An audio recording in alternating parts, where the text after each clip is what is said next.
Good evening बच्चों। Good morning, sorry sorry sorry sorry, good morning. Good morning. बढ़िया बढ़िया बढ़िया। क्या हाल चाल? बोला। बढ़िया। Very good very good. चलो जी, करें स्टार्ट। बढ़िया है बेटा, बढ़िया। आज क्या पढ़ेंगे? आज है ना, पहले कुछ क्वेश्चन करते हैं अपन। ठीक है ना, दो तीन क्वेश्चन मुझे कराने थोड़े से मिक्स टाइप के, है ना। हाँ हाँ यार, वो भूल गया इवनिंग का। ठीक है। गुड नाइट क्यों बोलते हो? ये क्या क्वेश्चन भाई? अब उसके बाद रात में मिलेंगे नहीं, तो इसलिए अगले दिन सुबह मिलेंगे, तो इसलिए गुड नाइट बोल देते हैं, है ना। यो यो। चलो जी, तो क्या कर रहे थे अपन? हाँ, पहले कुछ क्वेश्चन करते हैं अपन। ठीक है ना, थोड़े से मिक्स टाइप के और ऐसे। ठीक है। और उसके बाद अपन एक आध चीज और नई ले लेंगे। ठीक है। एक्सटर्नल डिवीजन डिस्कस करना था। एक्सटर्नल डिवीजन कौन सा? वैष्णवी, एक्सटर्नल डिवीजन कौन सा था? ठीक है, एक्सटर्नल डिवीजन कौन सा बोल रहे हो? अच्छा, वो उसमें शायद वो पैरेलल लाइंस वाला बोल रहे हो क्या? पैरेलल लाइंस वाले केस के लिए बोल रहे हो क्या?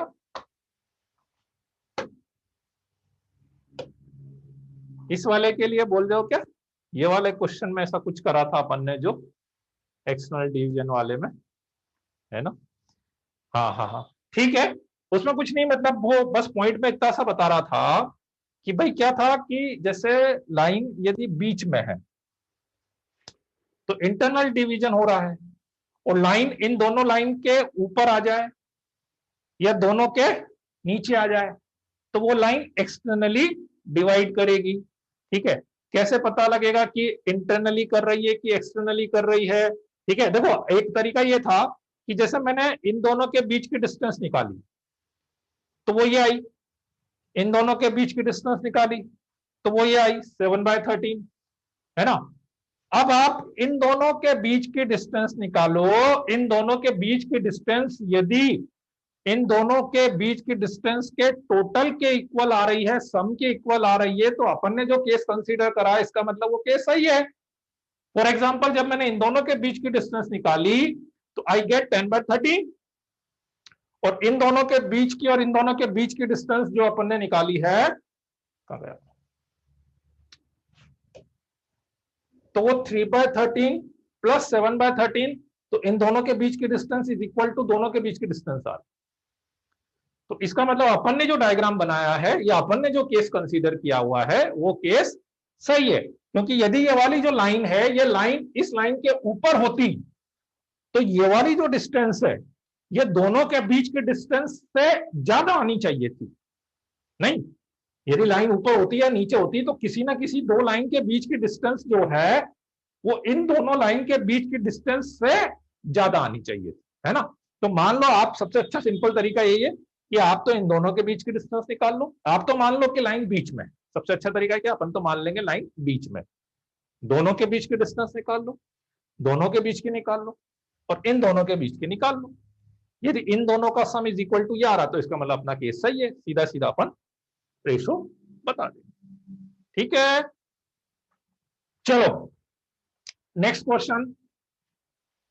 यहां तक कर लिया था ना।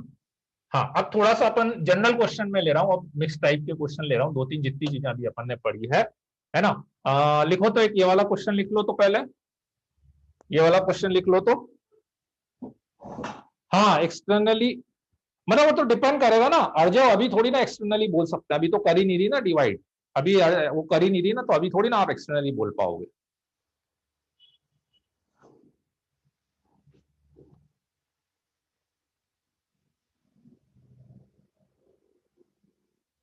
हाँ, डायरेक्टली कंपेयर भी कर सकते हो। ठीक है, चलो पहले वाला क्वेश्चन लिख लो तो आप। The vertex A of triangle ABC is given to be 1, 3, and the medians BE and CF are x minus 2y plus 1 equals to 0 and y minus 1 equals to 0 respectively. ठीक है, determine the equation of its side. ठीक है, आपको side की equation निकालनी है।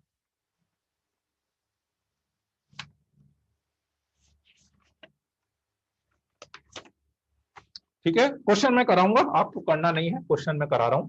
ठीक है, क्वेश्चन मैं कराऊंगा।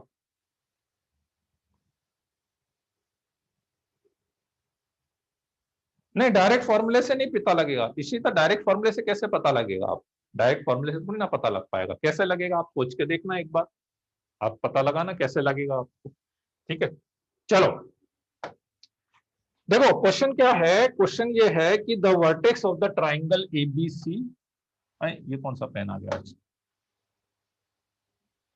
ये लिखते ना अपन तो।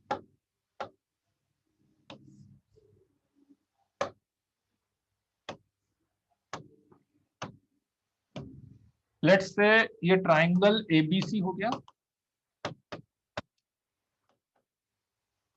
ए हो गया 1,3, यहां से ये बीई हो गया मीडियन, और ये इधर से सी एफ हो गया, ये मीडियन हो गया सी एफ, ये y इक्वल टू 1 हो गया, और ये कितना है अपने पास x minus 2y plus 1 equal to 0। ठीक है, determine the equation of side, sides की इक्वेशन अपने को निकालनी है। ये b हो गया, ये सी एफ हो गया, अपने को साइड्स की इक्वेशन निकालनी है। ठीक है, चलो तो बीई और सी एफ जो है वो मीडियन, बीई मीडियन है, तो बीई मीडियन है तो ई मिड पॉइंट हो गया, ये भी मिड पॉइंट हो गया।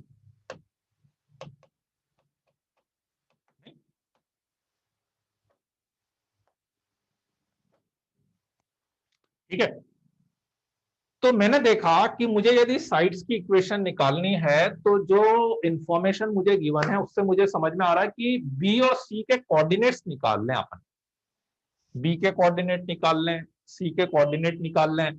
तो यदि ए बी कोऑर्डिनेट आ गए तो 2 पॉइंट फॉर्म से ए बी भी आ जाएगा, बी सी भी आ जाएगा और सी ए भी आ जाएगा, तीनों आ जाएंगे। ठीक है, यदि बी और सी के कोऑर्डिनेट्स आ गए तो। ठीक है, राइट। चलो तो अपन एक काम करते हैं, इसके कोऑर्डिनेट में मान लेता हूं x2, y2। ठीक है, और इसके कोऑर्डिनेट अपन मान लेते हैं x3, y3। अब देखो क्वेश्चन तो इजी है, क्वेश्चन में ज्यादा वो नहीं है, पर मैं एक जो पॉइंट समझाना चाह रहा हूं आपको, मेन पॉइंट वो है। ठीक है, अब मतलब कौन कौन सी चीज कैसे कैसे अपन यूज कर रहे हैं। ठीक है, कौन कौन सी चीज, क्वेश्चन किसको, क्वेश्चन नहीं लिखा क्या बेटा? क्वेश्चन किसने नहीं लिखा है? क्वेश्चन लिख लो तो, क्वेश्चन जिसने नहीं लिखा लिख लो, नहीं तो समझ में नहीं आएगा कि क्वेश्चन नहीं लिखोगे तो।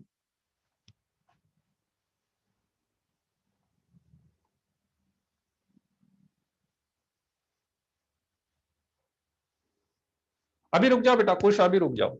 हाँ वो ऋतुराज पॉइंट सही है, एक मिनट में वो समझाऊंगा पूरा, एक मिनट पूरी चीज समझ लो, वो कर सकते हो। लिख लिया? चलो हाँ, तो सबसे पहला पॉइंट जो मेरे दिमाग में आएगा वो ये आएगा कि बी पॉइंट मैंने x2 y2 मान लिया, सी पॉइंट मैंने x3 y3 मान लिया, क्योंकि मेरा टारगेट बी और सी पॉइंट निकालना है, कैसे भी करके बी और सी पॉइंट निकल जाए। ठीक है, तो तीनों की इक्वेशन मेरे पास आ जाएगी।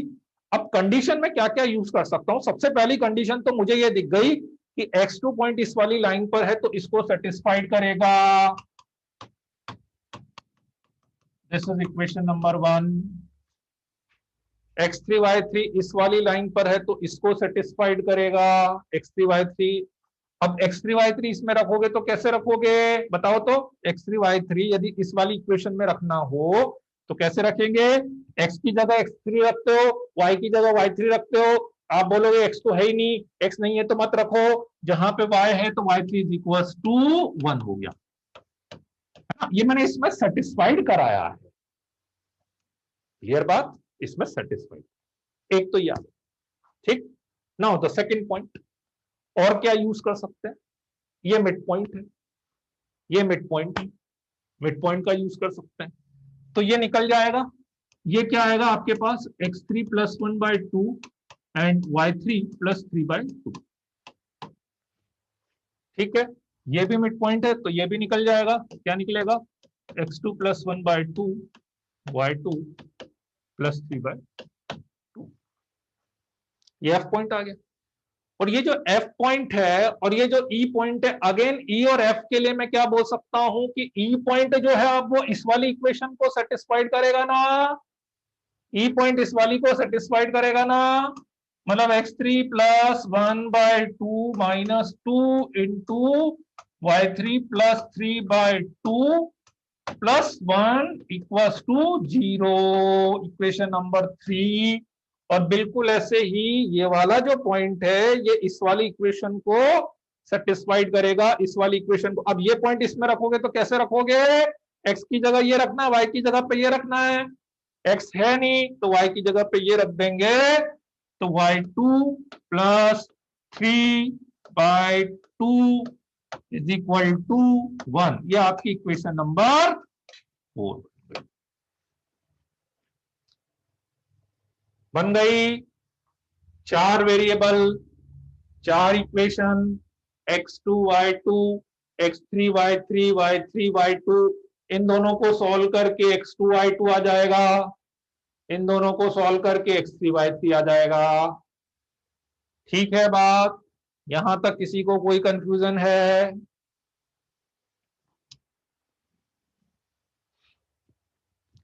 यहां तक कोई कंफ्यूजन है किसी को?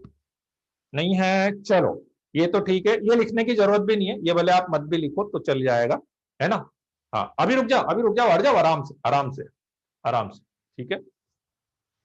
अब मेरा जो मेन में टारगेट जो था इस क्वेश्चन में, ठीक है, अब एक तो पहली चीज तो आपको ये समझना है कि देखो अपन ने कौन कौन सी चीज कैसे कैसे आपको रिलेट करनी, जब डेटा बहुत सारी चीजें होती है ना, कोऑर्डिनेट में क्या होता है जब बहुत सारी चीजें होती है, और अभी तो केवल स्ट्रेट लाइन ही है, आगे आगे जैसे अपन बढ़ेंगे तो स्ट्रेट लाइन के साथ सर्कल भी मिक्स हो जाएगा, सर्कल के साथ पैराबोला भी मिक्स हो जाएगा, है ना। तो जितनी चीजें मुझे दिख रही है उन सारी चीजों को मैथमेटिकली मैं कैसे यूज करूंगा, दिस इज द कोऑर्डिनेट। मैंने स्टेटमेंट लिख दिया, अब इसको यूज कैसे करूंगा, मुझे ये मिड पॉइंट पता है तो इस मिड पॉइंट का मैं यूज क्या करूं। तो मिड पॉइंट का मैंने 2 यूज करा कि पहले तो ये निकाल लिया और फिर इसको इसमें सेटिस्फाइड करा, ये मेरे को यूज हुआ, उससे मेरी इक्वेशन बनती गई, फिर अपन सॉल्व कर, ठीक है ना। अब एक जो दूसरा मेथड मैं बताना चाह रहा हूं, मतलब यूं समझो कि मेथड अलग तो नहीं है, मेथड बिल्कुल यही है, जितनी चीजें मैंने इसमें करी है बिल्कुल वो सारी चीजें उसमें करूंगा मैं, है ना। बस कैलकुलेशन करने का तरीका मेरा थोड़ा सा डिफरेंट होगा, उसमें कैलकुलेशन करने का तरीका मेरा थोड़ा सा उसमें डिफरेंट होगा, तो वो क्वेश्चन को थोड़ा सा इजी बना देता है मेरे। कैसे, एक छोटा सा पॉइंट समझना आप इस बात को कि मान लो मैंने एक इक्वेशन लिखी, लेट्स से मैंने कोई भी एक इक्वेशन लिखी x minus 3y plus 1 equals to 0, है ना। पॉइंट समझना आप, देखो कैलकुलेशन, और ये हमेशा ये इसी क्वेश्चन की बात नहीं है, मैं एक जनरल बात बता रहा हूं जो आप हर क्वेश्चन में यूज कर सकते हैं, एक जनरल बात बता रहा हूं जो आप हर क्वेश्चन में यूज कर सकते हैं। मान लो मैंने एक इक्वेशन लिखी x minus 3y plus 1 equals to 0। अब जनरली क्या होता है कि मुझे इसके ऊपर कोई पॉइंट मानना होता है, तो मैं एज्यूम कर लेता हूं let the point is x1 y1, है ना। मैंने इसके ऊपर कोई पॉइंट मानना था तो मैंने मान लिया let the point is x1 y1। अब x1 y1 पॉइंट इसको सेटिस्फाइड करेगा, इसके ऊपर है तो इसको सेटिस्फाइड करेगा, x1 minus 3y1 plus 1 equals to 0 लिख सकते हैं। इससे मुझे एक चीज में समझ में आई कि यार एक काम करते हैं ना अपन, ये जब इसको सेटिस्फाइड कर रहा है और ये रिलेशन मेरे पास आ ही गया है, तो x1 की वैल्यू 3y1 माइनस 1 आ गई ना, या y1 की वैल्यू मैं निकाल लूं, या y1 की वैल्यू मैं निकाल लूं कितनी, x1 प्लस 1/3 निकाल लूं ना। तो मैंने सोचा कि यार ये इक्वेशन लूं और फिर ये पॉइंट लूं, उसकी बजाय तो मैं एक काम करता हूं कि ये जो पॉइंट x1 y1 माना है, सीधा उस पॉइंट को x1 की वैल्यू कितनी आई है 3y1 माइनस 1 कॉमा y1 मान लूं, या फिर x1 कॉमा y1 की जगह ये मान लूं। बोलो बच्चों, मान सकते कि नहीं मान सकते?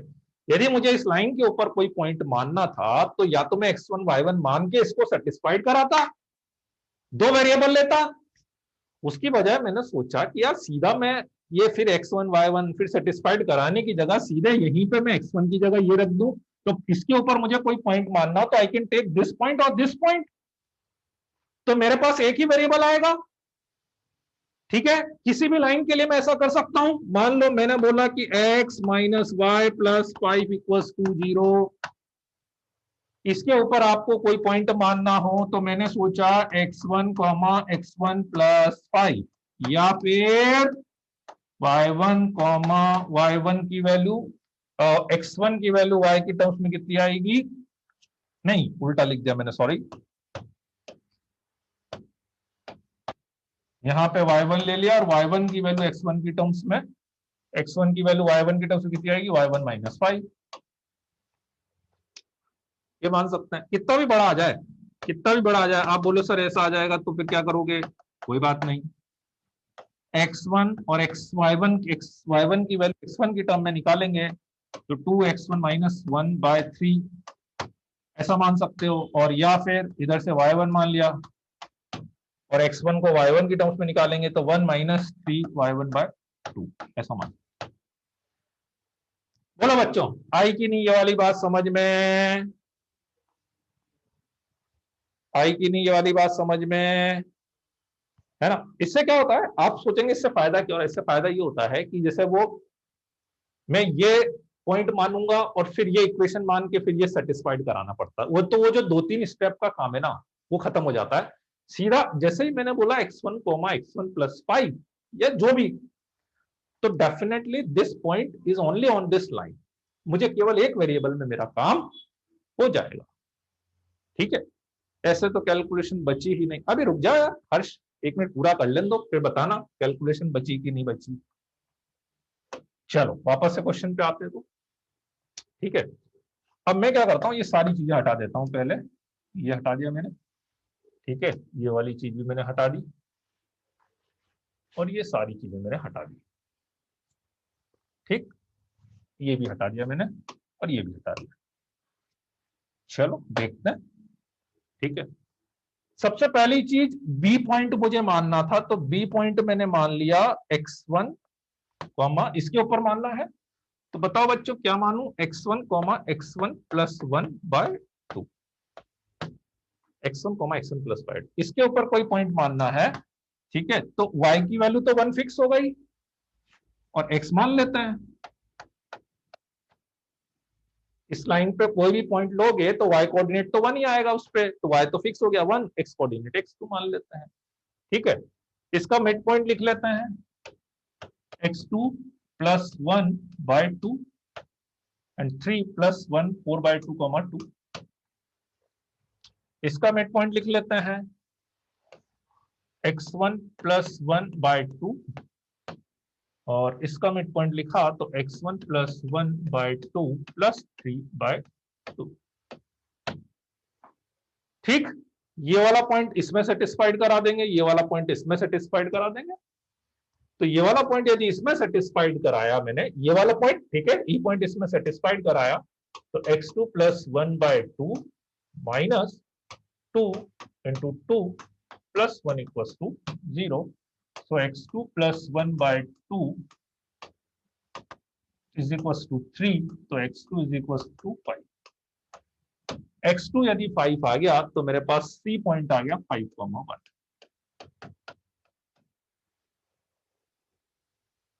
ये वाला पॉइंट इसमें सेटिस्फाइड करा देते हैं और ये पॉइंट इसमें सेटिस्फाइड कराने का मतलब y इज इक्वल टू 1 करना है, तो y की वैल्यू 1 करेंगे तो x1 plus 1/2 plus 3/2 is equal to 1।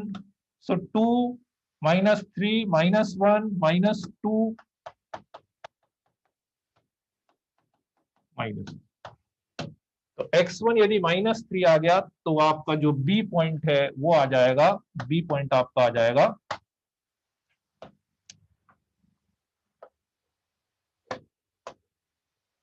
B point आपका आ जाएगा, कितना आएगा बी पॉइंट, x1 -3 आया तो -3 प्लस -2 बाय -3 -1। ठीक है, बी आ गया, सी आ गया, ए आ गया, तो मेरे ख्याल से अब ए बी बी सी सी ए की तीनों की इक्वेशन आप निकाल सकते हैं। ठीक है,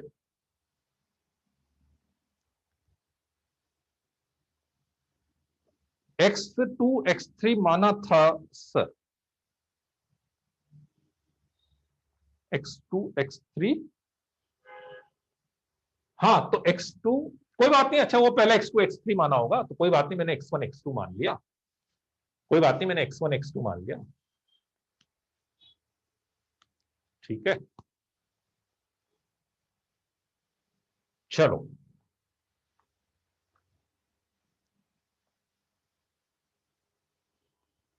ठीक है, 97 शीट का मस्ट है। क्या लिखा है बेटा, ये सक्षम जैन, मुझे आपकी वो नहीं समझ में आ रही है। 97 शीट का मस्ट है।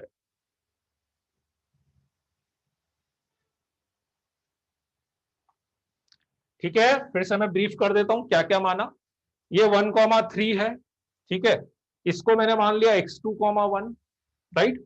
क्यों? क्योंकि इसके ऊपर एक पॉइंट मानना है, इसके ऊपर x मानना है, तो इसका x कोऑर्डिनेट x2 मान लिया, y कोऑर्डिनेट अपन ने 1 मान लिया। ठीक है, बिल्कुल ऐसे ही इसके ऊपर मुझे एक पॉइंट मानना है, तो इसका x कोऑर्डिनेट x1 मान लिया, और y कोऑर्डिनेट अभी बताया था y1 की वैल्यू आ गई x1 प्लस 1/2। ठीक है, ये आ गया अपने पास, ये आ गया अपने पास, राइट। b और c आ गया, e इसका मिड पॉइंट है, तो ac का मिड पॉइंट ये आ गया। ठीक है, इसका मिड पॉइंट ये आ गया, मिड पॉइंट आ गया। मिड पॉइंट को इस इक्वेशन में सेटिस्फाइड करा दिया, मिड पॉइंट का इस इक्वेशन में सेटिस्फाइड करा दिया, तो x2 और x3 की वैल्यू आ जाएगी, x2 x1 की वैल्यू आ गई, x2 x1 की वैल्यू आ गई, तो ये दोनों पॉइंट आ गए, दोनों पॉइंट आ गए, तो इसकी इक्वेशन और इसकी इक्वेशन और इसकी इक्वेशन निकल जाएगी ना, तीनों की इक्वेशन निकल सकती है। ठीक है, चल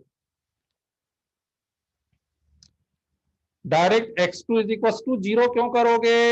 x2 इज इक्वल टू 0, नहीं नहीं नहीं नहीं नहीं, गलत गलत। ये जो y इज इक्वल टू 1 आपने लिखा है ना, y इक्वल टू 1, ठीक है, y इक्वल टू 1 जो आपने लिखा है, ठीक है, this is the equation of line, this is not the value of y की वैल्यू नहीं है, ठीक है ना, वो उसकी इक्वेशन एक तरह से। ठीक है, बस फाइनल आंसर अब आपको निकालना पड़ेगा। ठीक है, आप बोलते हो तो मैं इक्वेशन लिख देता हूं तीनों की। ए हो गया 1,3, ए हो गया 1,3, बी पॉइंट है -3, -1, और सी पॉइंट हो गया आपके पास, सी पॉइंट हो गया 5,1। ठीक है, अब 2 पॉइंट फॉर्म लगाकर ए बी की इक्वेशन निकाल लेना, बी सी की इक्वेशन निकाल लेना, और सी ए की इक्वेशन निकाल लेना। ठीक है, 2 पॉइंट फॉर्म लगा के ए बी की इक्वेशन आ जाएगी। ए बी की इक्वेशन लगा सकते हैं ना 2 पॉइंट फॉर्म, तो मैं एक इक्वेशन निकाल के बता देता हूं। Let's say y-3 is equal to -1 -3 upon -3 -1 into x -1, -1 -3 -3 -1, ठीक है, तो ये तो हो गया 1, तो y-3 is equal to x -1, so finally मेरे पास आ जाएगा x -y plus 2 equal to 0 आ जाएगा बस। ठीक है, चलो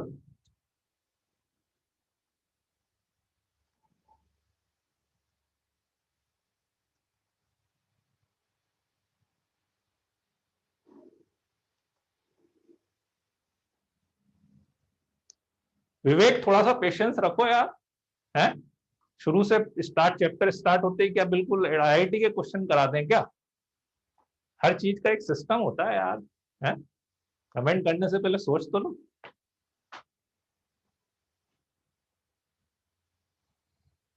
और नहीं तो बहुत ज्यादा है तो आपको मैं अलग से शीट भेज देता हूँ, मेरे को सॉल्यूशन भेज देना, है ना, मैं आपको भेज देता हूँ, आपका नंबर भेज देना मेरे को, मैं आपको एक शीट दे देता हूँ। हर चीज का एक सिस्टम होता है। चलो लिख लिया क्या?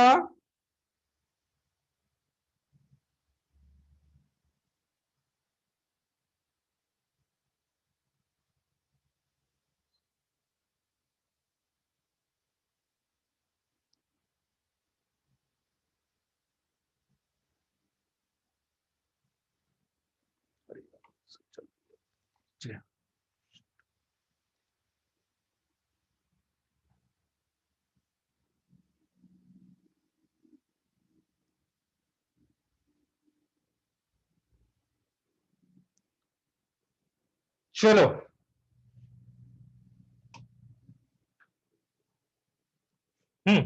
चलो नेक्स्ट क्वेश्चन लिखना तो हाँ, नेक्स्ट क्वेश्चन, ये वाला क्वेश्चन लिख लो तो एक बार।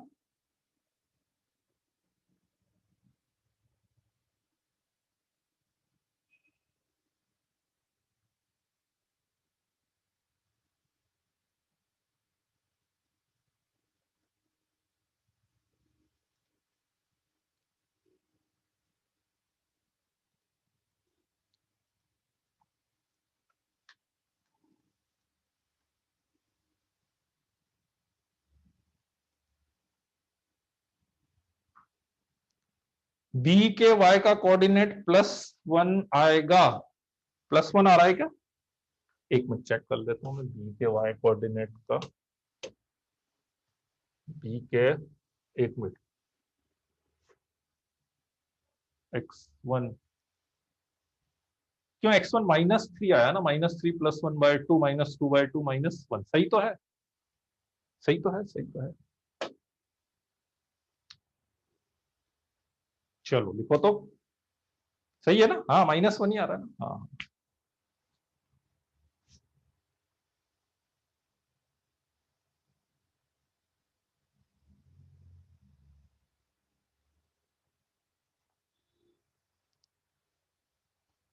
हाँ गौरव,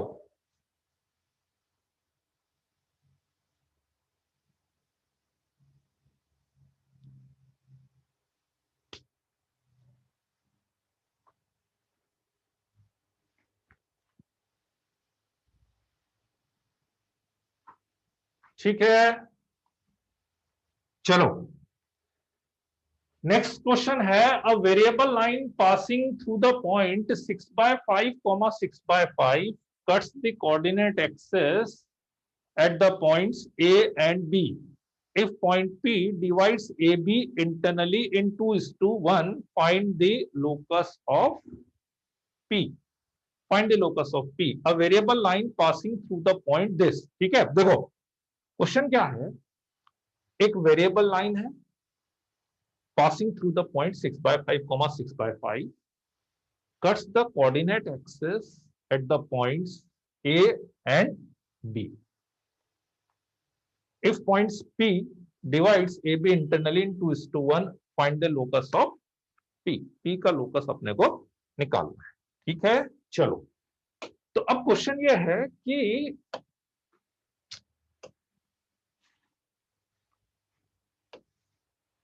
ये पॉइंट 6/5, 6/5 मान लेते हैं।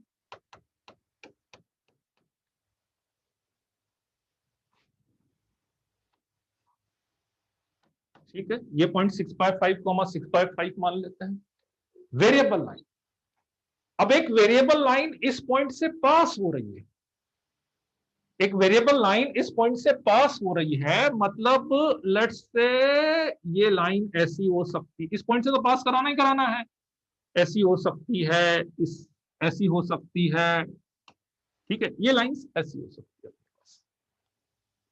ठीक, वेरिएबल एक्स एक्सिस को ए पे कट कर रही है, वाई एक्सिस को बी पे कट कर रही है, तो आपको एक ऐसे पॉइंट का लोकस निकालना है जो इस ए बी को किस रेशो में डिवाइड करे, 2:1। 2:1 है कि 1:2 है? 2:1, 2:1 में डिवाइड करे, ऐसे पॉइंट का लोकस अपने को निकालना है ना। तो देखो क्या कर सकते हैं ऐसे पॉइंट का लोकस निकालने के लिए, कि अपन सबसे पहले तो मैं कोई एक पोजीशन लाइन की मानता हूं, सबसे पहले तो कोई एक पोजीशन में लाइन की मान लेता हूं, 2-3 लाइन लेने की बजाय सबसे पहले तो एक पोजीशन में मान लेता हूं।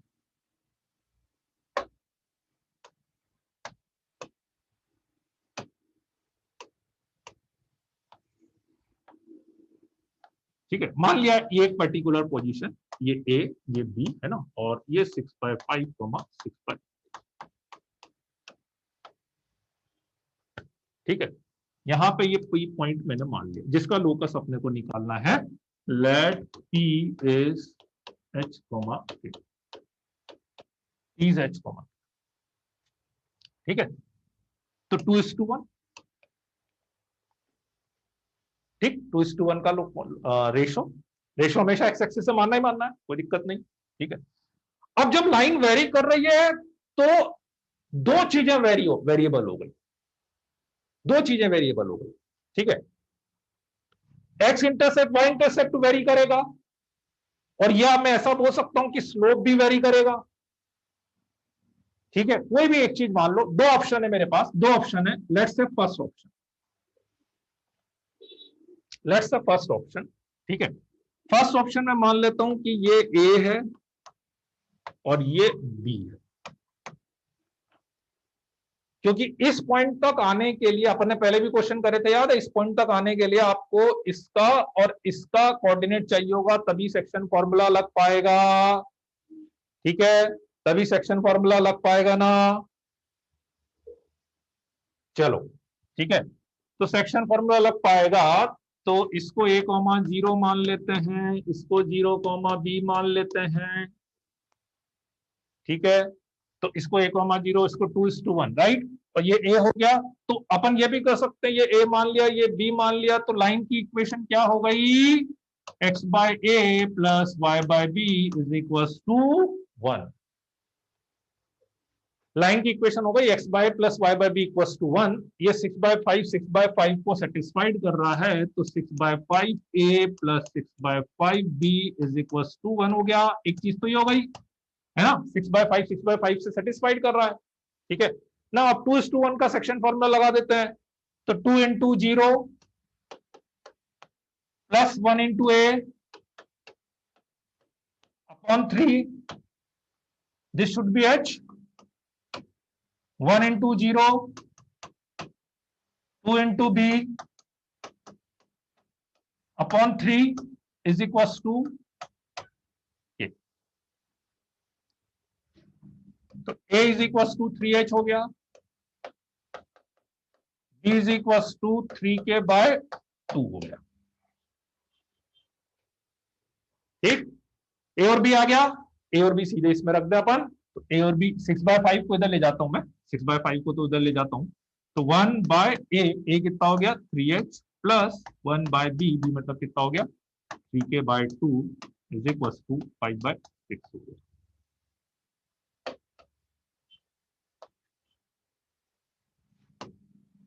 थ्री एच के आ गया। ठीक है, 3h के, तो k यहां पर आएगा और h यहां पर जाएगा, इज इक्वल टू 5/6।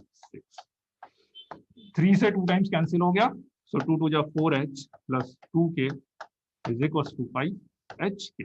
hk की जगह xy रख देना, तो 4x plus 2y is equal to 5xy।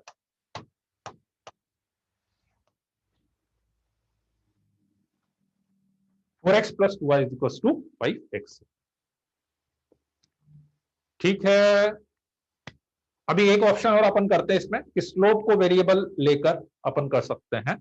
ठीक है, स्लोप को भी अपन लेके सोच सकते हैं। ए और बी की वैल्यू निकालने के बाद सीधा इस वाले रिलेशन में रख दिया मैंने। ए और बी की वैल्यू निकालने के बाद सीधा इस वाले रिलेशन में रख दिया, है ना। मतलब एक तरह से आप देखो ना, तो 2 वेरिएबल थे, 3 रिलेशन थे। एक रिलेशन ये था और एक रिलेशन ये था और एक रिलेशन ये था। 2 वेरिएबल थे और 3 रिलेशन थे अपने पास। हाँ रुषि, ठीक है, मैंने निकाल दिया ना आंसर, एक बार चेक कर लो।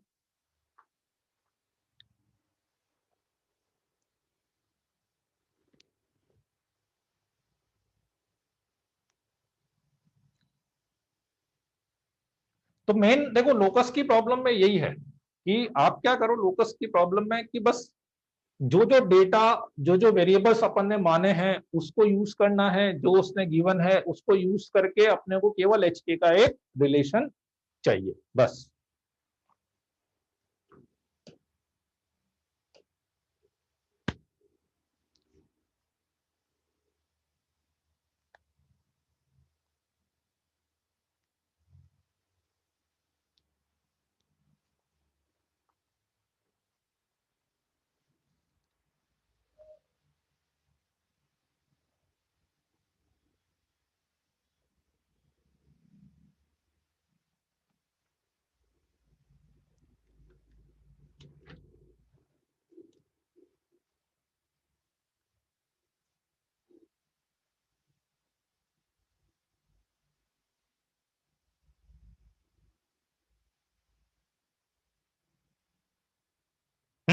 चलिए, इसका एक जो सेकंड ऑप्शन मैं बताना चाह रहा था वो ये था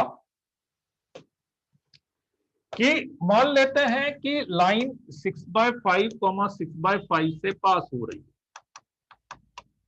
ठीक है, अब एक जने ने क्या करा, उसने सोचा कि भाई लाइन वेरिएबल है, स्लोप वेरिएबल है, तो उसने स्लोप मान लिया m।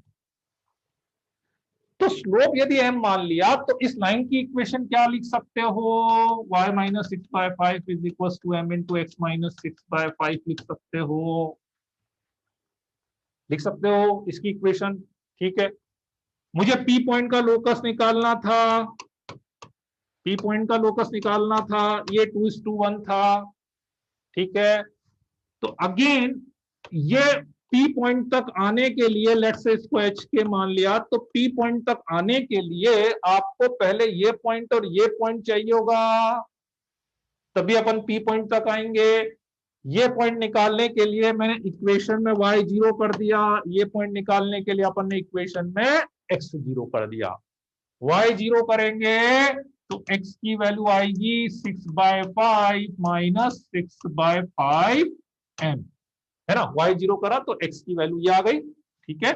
मतलब ये वाला पॉइंट मेरा हो गया, ये वाला पॉइंट कितना हो गया 6/5, तो कॉमन ले लें, ठीक है। 1 माइनस 1/m, 0, और ये वाले के लिए x0 कर देते हैं। x0 करेंगे तो 6/5 को उधर ले जाएंगे, तो 6/5, 1 माइनस m। इसमें आपको ये फायदा हो रहा है कि आपको वेरिएबल एक ही दिख रहा होगा, ठीक है। इसमें आपको वेरिएबल एक ही दिख रहा होगा ना, कि जैसे लाइन की इक्वेशन लिखी मैंने सबसे पहले स्लोप m वेरिएबल मान के, y0 करके x की वैल्यू निकाल ली, x0 करके y की वैल्यू निकाल लिया, ठीक है। नाउ अब P पर आते हैं, अब P पर आते हैं, ठीक है। 2:1 सेक्शन फॉर्मूला लगा देते हैं, 2 into this, 2 into this, ठीक है। सॉरी उल्टा करना पड़ेगा ना, 1 into this होगा, 1 into this, 1 into this होगा, 1 into this plus 2 into 0 upon 3, ये इज इक्वल टू h हो गया, ठीक है। 1 into 0 plus 2 into this upon 3 is equal to, ठीक है। अब की बार वेरिएबल एक ही था और उस एक वेरिएबल से आपके पास दो इक्वेशन थी, वेरिएबल एक और दो इक्वेशन, तो उसको एलिमिनेट कर सकते हैं ना।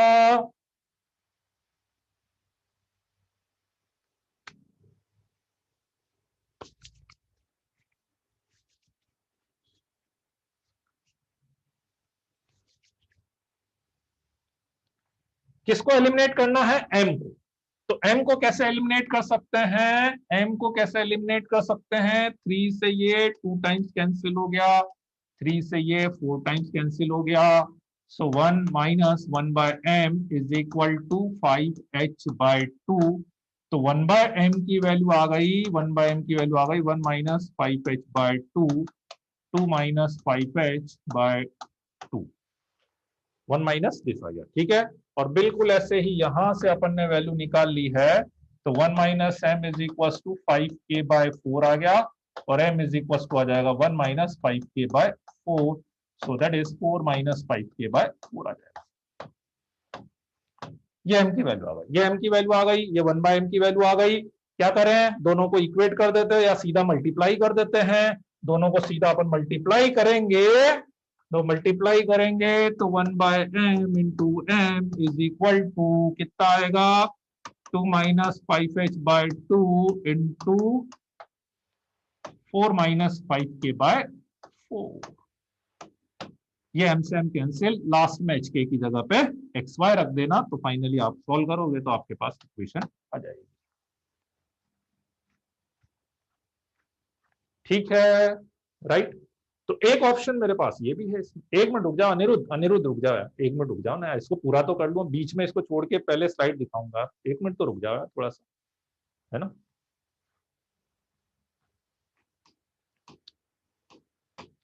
ठीक है, फिर से रिपीट कर देता हूं, देखो कुछ नहीं करा, सिंपली देखो मुझे यूज उसमें भी ये करना था, ये करना था, इसमें भी यूज ये तो, क्योंकि जब ये आपको यदि इसको यूज करना है, इसका सेक्शन, इसका रेशो यदि यूज करना है, तो ये पॉइंट और ये पॉइंट चाहिए चाहिए।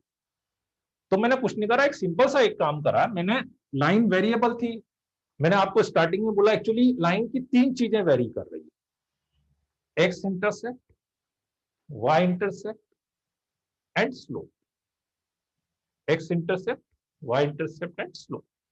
पहले मैंने एक्स इंटरसेप्ट और वाई इंटरसेप्ट को वेरिएबल लिया था, अब की बार मैंने स्लोप को वेरिएबल ले लिया, क्यों, मुझे, क्योंकि मुझे पता है देखो ये दोनों पॉइंट लाने हैं, तो अब या तो मैं लाइन की इक्वेशन लिख के y0 x0 करके पॉइंट निकाल। तो अब की बार मैंने यही करा, पहले मैंने सीधे इंटरसेप्ट मान लिए थे, इंटरसेप्ट से इक्वेशन लिखी थी। अब की बार पहले मैंने इक्वेशन लिखी, उस इक्वेशन से इंटरसेप्ट निकाला। तो मैंने लाइन का स्लोप m मान लिया, लाइन मुझे पता है कहीं पर भी आए इस पॉइंट से पास होगी, तो ये लिखने में कोई दिक्कत है? m वेरी करता रहेगा। तो उसके अकॉर्डिंग एक बार y0 करके x की वैल्यू निकाल ली, एक बार y0 करके x की वैल्यू निकाल ली, ठीक है। और बिल्कुल ऐसे एक बार x0 करके y की वैल्यू अपन ने निकाल ली इसमें, तो यहां पे रख दिया, यहां पे रख दिया, फिर सेक्शन फॉर्मूला लगा दिया सीधा, ये पॉइंट एच के को इक्वल कर दिया, ठीक है। अब उसके बाद बस करना क्या था कि आपके पास दो रिलेशन आ गए थे, एक ही आ गया था, एक ही आ गया, आपके पास दो रिलेशन आ गए थे। इससे आपको वेरिएबल क्या था? m को एलिमिनेट करना। अब वो एलिमिनेट कैसे भी करो आप, वो एलिमिनेट कैसे भी करो आप, यहां से m की वैल्यू निकाल के इसमें रख दो, मैंने 1/m निकाल के दोनों को मल्टीप्लाई कर दिया, एलिमिनेट कैसे भी कर सकते हैं, ठीक है। नहीं, अब वो डिपेंड करता है, ऐसा नहीं है कि एक वेरिएबल, डिपेंड करता है, कभी एक वेरिएबल से इजी होगा, किसी को पहला वाला मेथड, अब मुझे पहले वाला मेथड ज्यादा इजी लग रहा है, उसमें भले ही वेरिएबल दो थे लेकिन एलिमिनेट करना ज्यादा आसान था, तो वो डिपेंड करता है क्वेश्चन पे, ठीक है।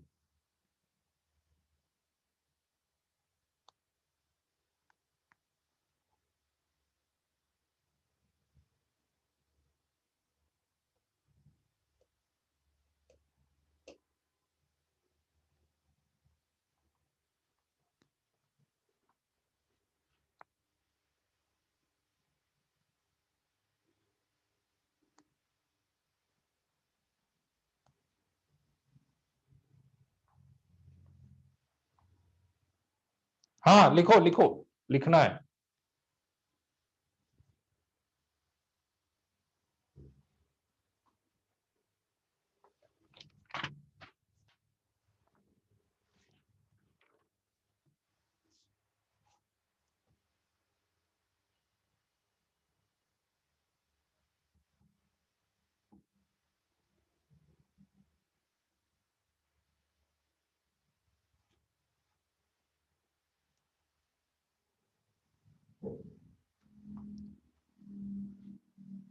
हाँ हो जाता है, वो पता है यार वो।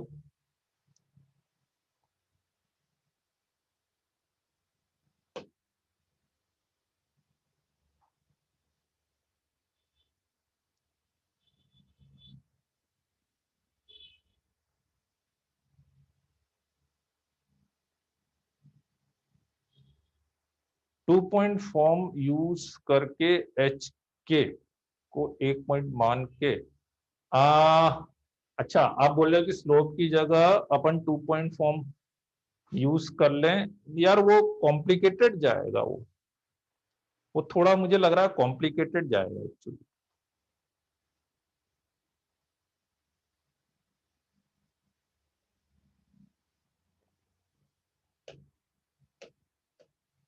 ठीक है लिख लिया, चलो ये नेक्स्ट वाली स्लाइड है। नहीं उसमें टू पॉइंट फॉर्म यूज नहीं करा अपन ने, पॉइंट स्लोप फॉर्म यूज करा है ना, पॉइंट स्लोप फॉर्म यूज कर, लिख लिया।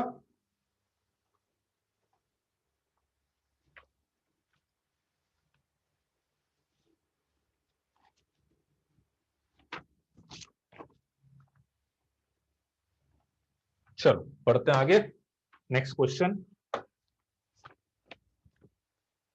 Find the equation of straight line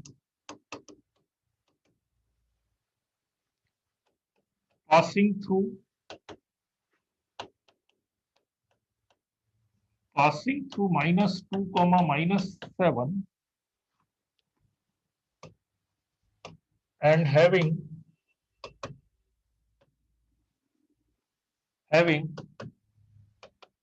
intercept of length 3 unit between the lines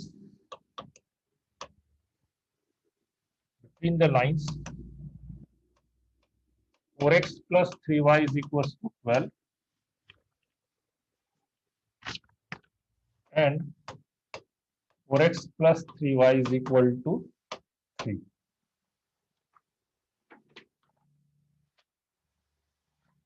Find the equation of straight line passing through -2, -7 and having intercept of length 3 unit between the lines this and this. ठीक है, इन दोनों साफ दिख रही है, parallel lines, दोनों parallel lines है ना। तो ये दोनों पैरेलल लाइंस हैं, ये लीजिए दोनों पैरेलल लाइंस, और वो बोल रहा है कि -2, -7 से एक लाइन अपन ने ड्रॉ करी। Find the equation of straight line passing through -2, -7। मान लेते हैं -2, -7 यहाँ पे है। आप बोले कि बीच में भी तो हो सकता है, कोई दिक्कत नहीं है, ठीक है, अपने कैलकुलेशन पे फर्क नहीं पड़ेगा। फिर वो बोल रहा है कि find the equation of straight line passing through -2, -7 and having intercept of length 3 unit between these two lines. यहां से लाइन जा रही है और उन दोनों पैरेलल लाइंस के बीच में 3 यूनिट का इंटरसेप्ट कट कर रहा है। तो अब मेरे दिमाग में एक पॉसिबिलिटी आई कि यार एक तो लाइन ऐसे भी तो जा सकती थी ना, perpendicular.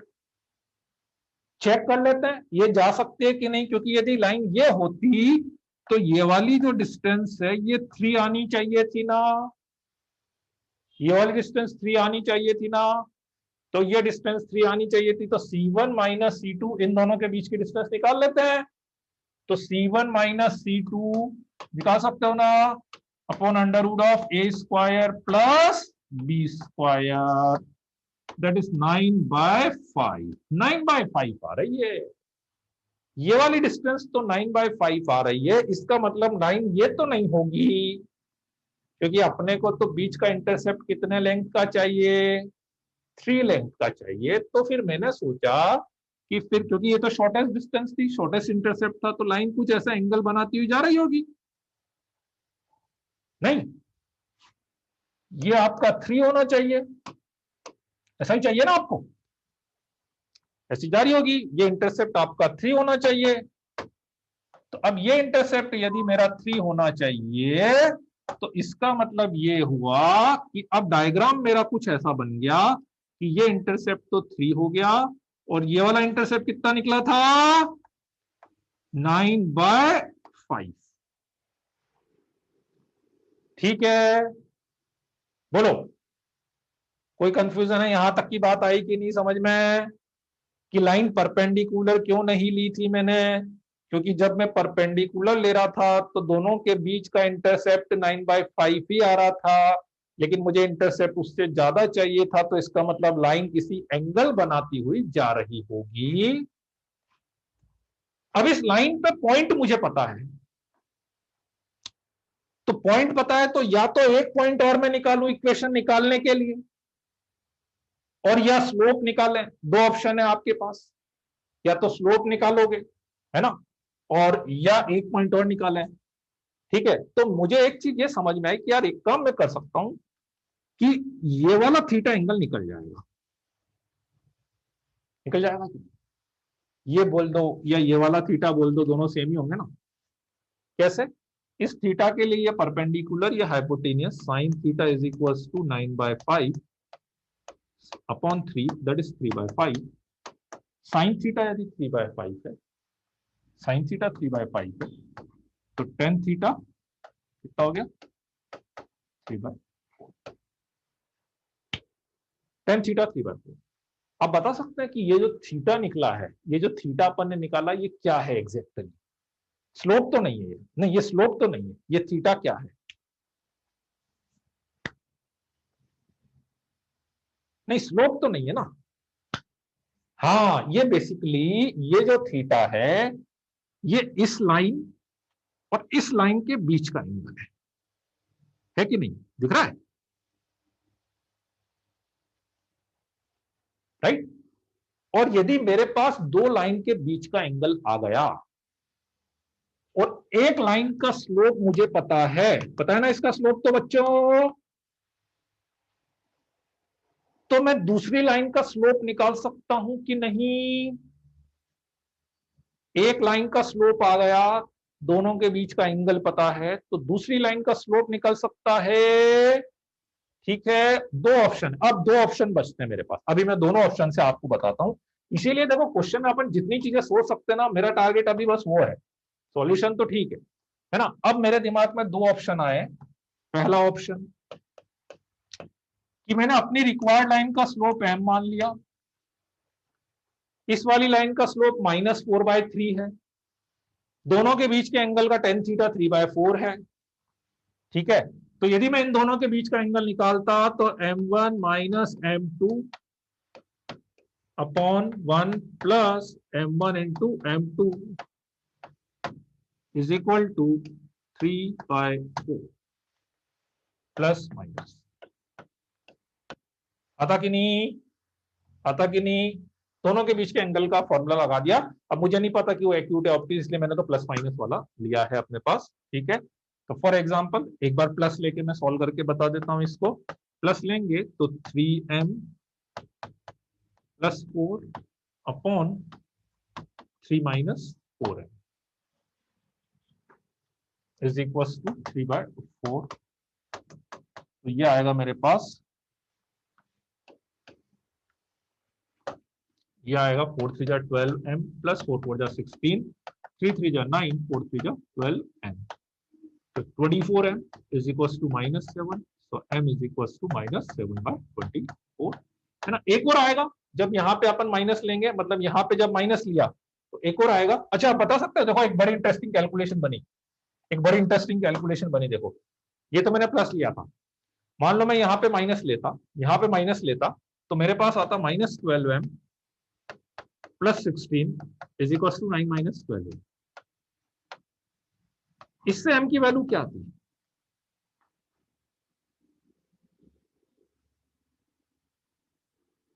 Not defined, very good, zero नहीं, नहीं पॉसिबल है, पॉसिबल है। कभी भी कोऑर्डिनेट में आप m के लिए कोई इक्वेशन सॉल्व कर रहे हो और यदि m कैंसिल हो जाए तो इसका मतलब समझ जाना कि उसका स्लोप नॉट डिफाइंड आ रहा होगा। आप बोलो कैसे?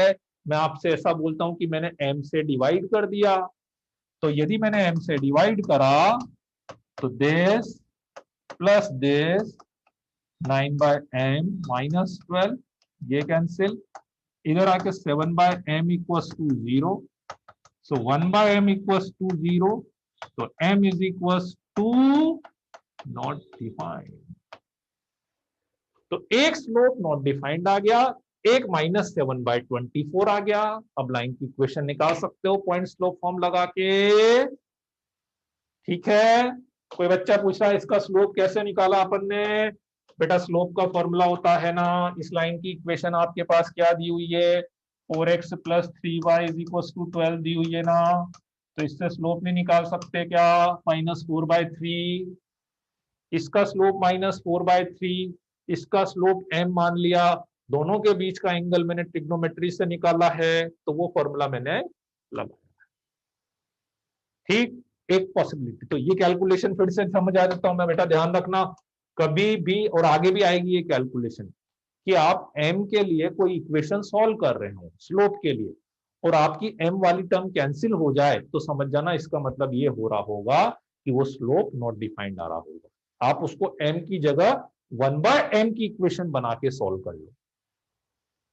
ठीक है, अब बात समझ में? मेथड नंबर 2,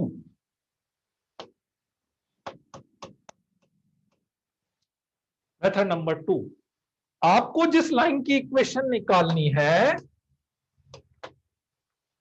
इस लाइन की इक्वेशन निकालनी, मैं ऐसा बोलूं क्या कि ये जो लाइन है पासिंग थ्रू -2, -7, मैं ऐसा बोलूं क्या कि दिस लाइन जिसकी इक्वेशन मुझे निकालनी है, this line is passing through -2, -7 and making a angle theta with this line. आप बोलो यही क्यों ले रहे हो आप सर? ये भी तो ले सकते हो, ले लो, कोई दिक्कत नहीं है, स्लोप इसका भी वही आएगा, इसका भी वही आएगा, कहीं कोई चेंज नहीं होगा। ठीक है, मैं ऐसा बोल सकता हूं कि जिस लाइन की इक्वेशन मुझे निकालनी है, ये लाइन -2, -7 से पास हो रही है और इस दूसरी वाली लाइन से थीटा एंगल बना रही है। याद आ रहा है कोई फॉर्मूला, कोई फॉर्म ऐसी जो डायरेक्टली अपने को आंसर दे सकती है? याद आ रहा है कुछ डायरेक्टली जो अपने को आंसर दे सकती है? ना ना ना ना ना ना पैरामीटर, हाँ सिद्धार्थ ने सही बताया है, y minus y1 is equal to m plus minus ten alpha. Revise नहीं कर रहे हो बच्चों? रिवाइज नहीं करोगे तो बहुत दिक्कत है, किसी भी क्वेश्चन में कोई भी फॉर्म उठ के आ जाती है, किसी भी क्वेश्चन में कोई भी फॉर्म कहीं भी उठ के आ जाएगी। याद आ रही है ये वाली form? What is x1 y1, ये पॉइंट, व्हाट इज m, इस वाली लाइन का स्लोप, व्हाट इज अल्फा, दोनों के बीच का एंगल, सीधा आपके पास आंसर आएगा y plus 7 is equal to m, m is what, -4/3 plus minus ten alpha, ten alpha मतलब ten theta, this alpha is this, याद है ना, वो अल्फा दोनों के बीच का एंगल था, तो that is 3/4 upon 1 minus plus m into tan alpha, that is 3/4 into plus. ठीक है, चलो सॉल्व कर लेते हैं इसको। इसको सॉल्व करेंगे तो लेट्स से मैंने ऊपर प्लस ले लिया, एक बार ऊपर प्लस लेंगे तो -16 प्लस 9 अपॉन 12, ऊपर प्लस लेंगे तो नीचे माइनस माइनस माइनस प्लस, तो 2 आ जाएगा इंटू x प्लस 2, तो y plus 7 is equal to -7/24 plus 2। ठीक है, सो 24y प्लस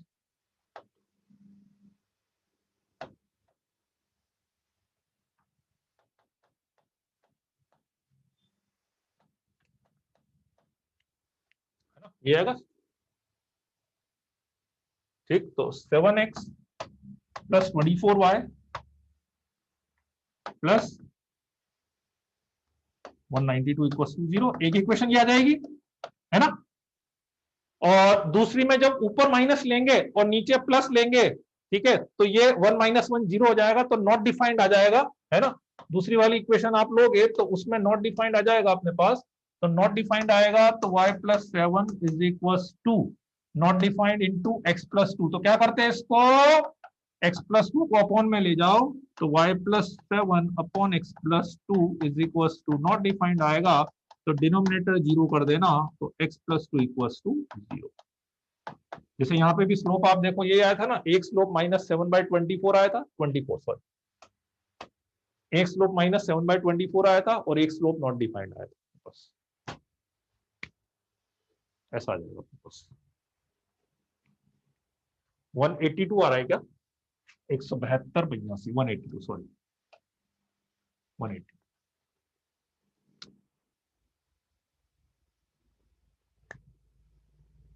आई बात समझ में? ठीक है, अभी बता देता हूँ माइनस कहाँ पे पूछ रहे हो, 12m ये कैसे आया, ये माइनस लिया था ना अपन ने। अभी मैं दोनों मेथड ब्रीफली रिपीट कर देता हूँ, देख लो आप फिर से समझ लो दोनों मेथड, है ना। डायग्राम समझ में आ गया था ना यहाँ तक पूरा, कि ये लाइन थी, ठीक है, टेन थीटा था। तो एक मेथड में मैंने क्या करा, एक मेथड में मैंने क्या करा कि इसका स्लोप मुझे पता था, इसका स्लोप निकालना था, दोनों की, भाई दो लाइन के बीच का एंगल का फॉर्मूला है, यदि मुझे एक का स्लोप पता है और एंगल पता है तो दूसरे का एंगल स्लोप निकाल सकते हैं ना, तो वही मैंने यूज करा है इसमें। ठीक है, m1 - m2 1 + m1 m2। ठीक है, अब कोई बच्चा पूछ रहा है कि इसमें प्लस माइनस लगाया ना, ये प्लस लेके करा है, प्लस प्लस प्लस प्लस, फिर जब आप माइनस लोगे तो माइनस यहाँ पे माइनस आएगा ना, तो -12m + 16, तो वो -12m + 16 आ रहा है, और यहाँ पे ऐसा पैसा लिखा है ना, और दूसरे में अपन ने सीधा ये वाली फॉर्म लगा दी। ठीक है, टेन अल्फा वाला सॉल्व ना करके डायरेक्ट स्लोप जो अपन ने निकाला है उसकी वैल्यू पुट कर सकते हैं ना, बिल्कुल कर सकते हो, एक ही बात है, कर सकते हो, वो भी कर सकते हो, वो तो एक ही बात है। यहाँ पे जैसे स्लोप अरे जब आप स्लोप निकाल लोगे तो मैं थोड़ी ना ये यूज करूंगा, फिर स्लोप निकाल के थोड़ी ना यूज करूंगा, ये तो अलग मेथड है। जब मैं स्लोप निकाल लूंगा तो फिर मैं वहां पे क्यों जाऊंगा, मैं सीधे आंसर लिखूंगा this is equal to this, फिर वो थोड़ी ना यूज करूंगा मैं, ये तो मेथड ही अलग है। जब स्लोप नहीं निकाल रहा हूँ तो मैं डायरेक्टली ये यूज करूंगा।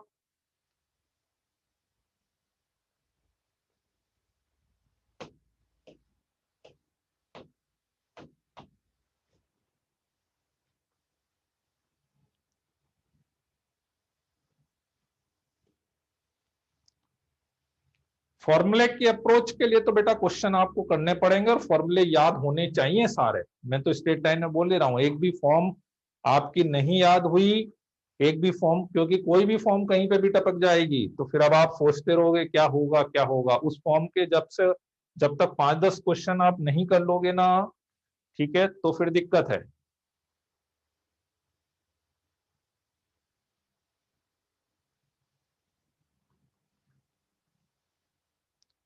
और वो इसीलिए क्वेश्चन की, हम आप क्या एक्चुअली दिक्कत क्या है ना, आप लोग ये तुरंत सोचते हो कि अब मैंने ये फॉर्म पढ़ ली ना, अब मेरे को हर क्वेश्चन में ये फॉर्म दिख जानी चाहिए। इतनी जल्दी नहीं दिखती है बेटा, हर चीज के लिए थोड़ा सा टाइम देना पड़ता है।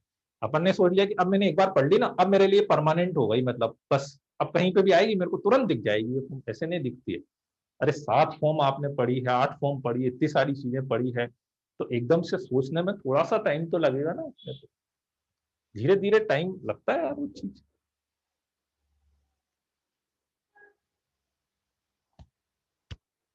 नहीं पॉसिबल है, देखो फिर आप इशिता एक, फिर आप कंफ्यूज हो रहे हो, है ना। मैं बताता हूं अभी, एक मिनट, एक केस में बताता हूँ। मैं वाली चीज बताता हूँ जो आप स्लोप नॉट डिफाइंड वाला केस आप बता रहे हो ना, वो मैं बताता हूँ।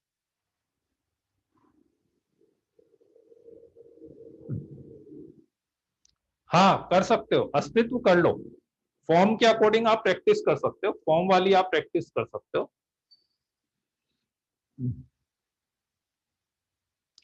स्पेशली जैसे ये जो एक दो फॉर्म है ना, जैसे ये वाली जो फॉर्म है, नो डाउट ये वाली फॉर्म क्या बड़ी यूनिक फॉर्म। अच्छा इसके अलावा, अच्छा इस फॉर्म के अलावा आप बताओ, आप कौन सी फॉर्म है अपन यूज क्या कर रहे हैं, 2 पॉइंट फॉर्म यूज कर रहे हैं, पॉइंट स्लो फॉर्म यूज कर रहे हैं, इंटरसेप्ट फॉर्म यूज कर रहे हैं, 3 ही फॉर्म तो यूज कर रहे हैं। वो तो कॉमन है, ये तो पहली बार आई है ना क्वेश्चन में, ये तो जब से अपन ने पढ़ी है उसके बाद पहली बार एक क्वेश्चन में फॉर्म आई है, बताओ।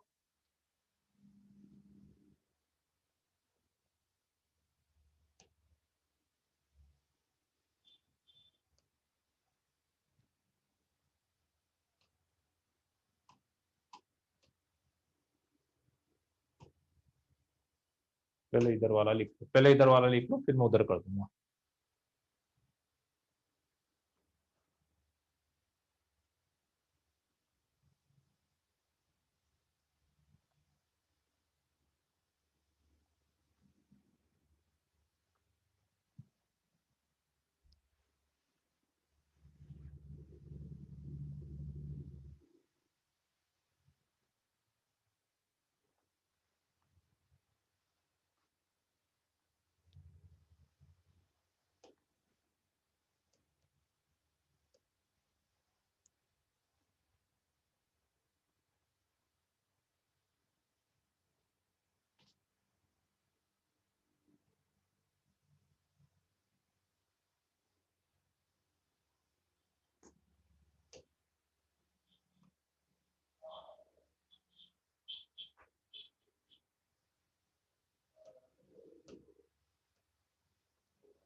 रोज के 3 लेक्चर करते हैं, बात करते हैं, रोज के 3 लेक्चर की बात करते हैं।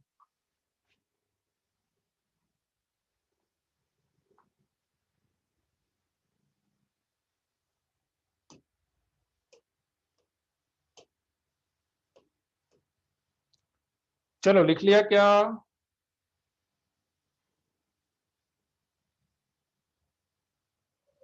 चिन्मय बोल रहा है नॉट, नहीं सर आइस पर स्ट्रेन आता है पहले ही, हाँ एक्चुअली में वो इसीलिए नहीं लगता है। तो 3 लेक्चर की जो आप बोल रहे हो ना, वो इसीलिए नहीं लगते बेटा, 3 लेक्चर इसीलिए पॉसिबल नहीं है, मतलब इतना कंटिन्यूस, मतलब वो आपको लग रहा है प्रैक्टिकल, पर इतना प्रैक्टिकल है नहीं वो।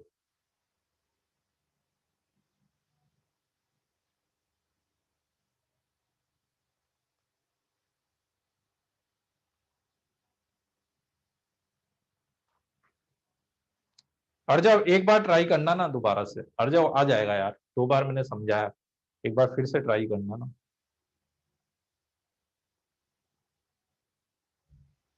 चलो लिख लिया। हाँ, अच्छा अब इसमें ना जैसे अभी किसी ने एक क्वेश्चन ये पूछा है कि मतलब जैसे एक दो चीजें जो यूज करी ना, थोड़ा सा आप क्या मिक्स कर रहे हो चीजों को, है ना। एक तो जैसे अर्जा, उसमें कुछ नहीं करा मैंने यार, एक सिंपल सा फॉर्मूला मैंने यूज करा। आप ऐसे सोचो कि मैंने एक लाइन बनाई है, इस लाइन की इक्वेशन मैंने बोला 3x plus y plus 5 equal to 0। मैंने एक दूसरी लाइन बनाई है, मैंने बोला कि इस लाइन का स्लोप निकालो, और मैंने बोला दोनों के बीच का एंगल थीटा है, वेयर टेन थीटा इज 3/4। निकाल सकते हो क्या? इस लाइन की इक्वेशन दे रखी है, इसका स्लोप निकालना है, दोनों के बीच का एंगल मैंने दे दिया। इसका स्लोप m मान लिया ना, इसका स्लोप मैंने मान लिया -3, तो m1 minus m2 upon 1 plus m1 m2। यही होता है ना टेन थीटा का फॉर्मूला, यही होता है ना टेन थीटा का फॉर्मूला। वो उसने 3/4 दिया, यही तो चीज मैंने लगाई है, बस यही तो चीज मैंने लगाई है कि भाई इस लाइन का स्लोप है,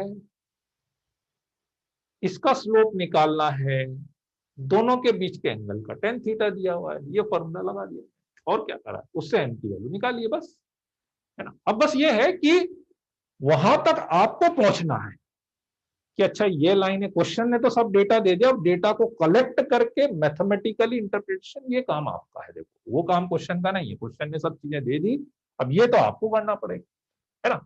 अच्छा अब जैसे किसी एक स्टूडेंट ने एक क्वेश्चन और पूछा है कि सर एक स्लोप तो नॉट डिफाइंड आ रहा है ना, इसमें क्या होता है एंगल, आप पता है सबसे ज्यादा कंफ्यूज किसमें होते हो, स्लोप में और एंगल बिटवीन द लाइंस में।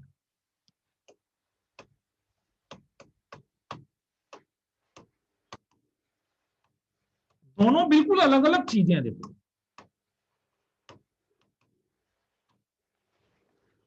दोनों बिल्कुल अलग अलग चीजें। स्लोप की जब मैं बात करता हूं, स्लोप की जब मैं बात करता हूं, तो what is the slope, what is the meaning of slope, angle with positive x axis.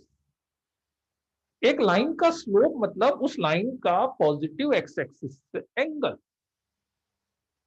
और एंगल बिटवीन द लाइंस तो मतलब मुझे दो लाइन चाहिए ना, उन दो लाइंस के बीच के एंगल की बात कर रहा हूं मैं, दो लाइन के बीच के एंगल की बात कर रहा हूं, इन दोनों के एंगल के बीच की बात कर रहा हूं, इसमें स्लोप का कोई रोल है ही नहीं।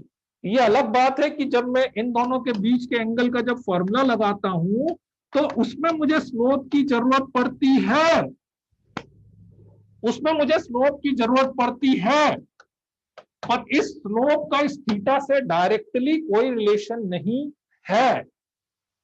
दिस इज द पॉइंट, ठीक है। स्लोप सीधा सीधा एक्स एक्सिस से एंगल है मेरे पास। अब जैसे किसी ने बोला, शायद इशिता ने बोला था कि सर आपने जैसे ये बोला, अब देखो उनका कंफ्यूजन बहुत जेन्युइन है कि मैंने बोला कि ऐसी वाली लाइन नहीं बनेगी, है ना। अब आप डिफरेंस समझना, देखो मैंने अभी बोला था ऐसी वाली लाइन नहीं बनेगी, क्यों नहीं बनेगी, क्योंकि ये इंटरसेप्ट 9/5 आ रहा था, जबकि अपने को जो इंटरसेप्ट दिया हुआ था वो 3 दिया हुआ था, तो इसलिए मैंने बोला कि भाई लाइन ऐसी जाएगी।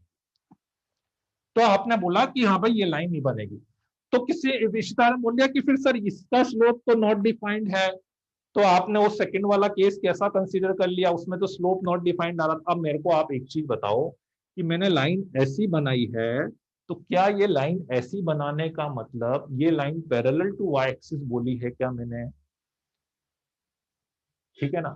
मैंने ये जो लाइन बोली है ये line parallel to y axis बोली है क्या, भाई ये तो ये बोला है कि इसके परपेंडिकुलर नहीं हो सकती, ऐसा थोड़ी ना बोला, ये लाइन एक्स एक्सिस थोड़ी ना है, ये लाइन है, ये तो एक्स वाई प्लेन पे कहीं पे जाओगे तो एक्स वाई प्लेन पे तो ये लाइन ऐसी होगी, ये लाइन ऐसी होगी, और अपनी ये वाली जो लाइन होगी वो ऐसी होगी। तो लाइन ऐसी नहीं बनानी है मुझे, पर मैंने ये तो कहीं नहीं बोला कि पैरेलल टू वाई एक्सिस नहीं बनानी है मुझे, पैरेलल टू वाई एक्सिस तो बन सकती है ना, है ना। तो दो चीजों को बिल्कुल दिमाग में क्लियर रखना स्टेटमेंट से, कि वो जिस एंगल की बात कर रहा है वो एंगल एग्जैक्टली किससे लिया है।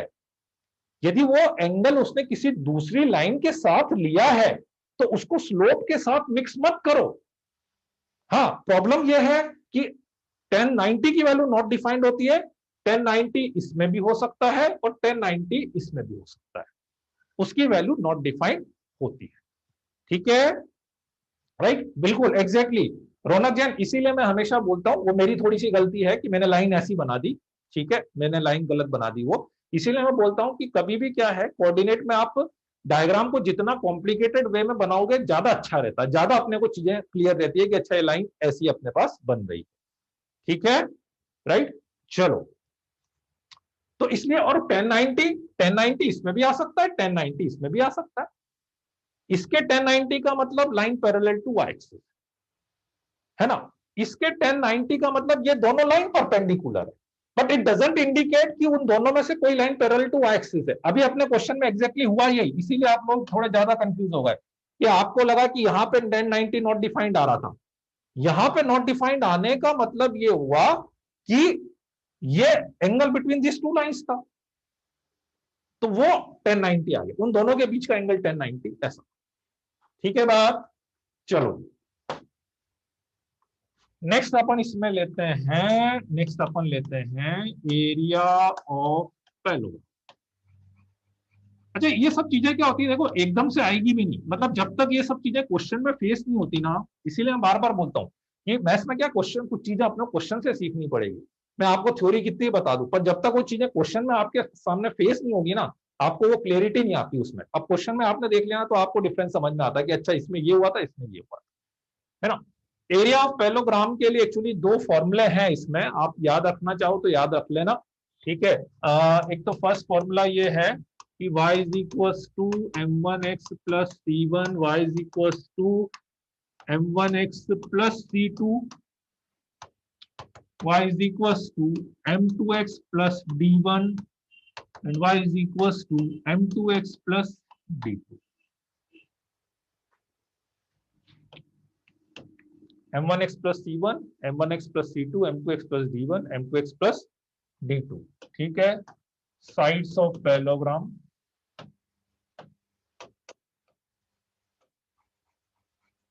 Sides of parallelogram. ठीक है, तो एरिया आएगा आपके पास c1 minus c2 d1 minus d2 upon m1 minus m2।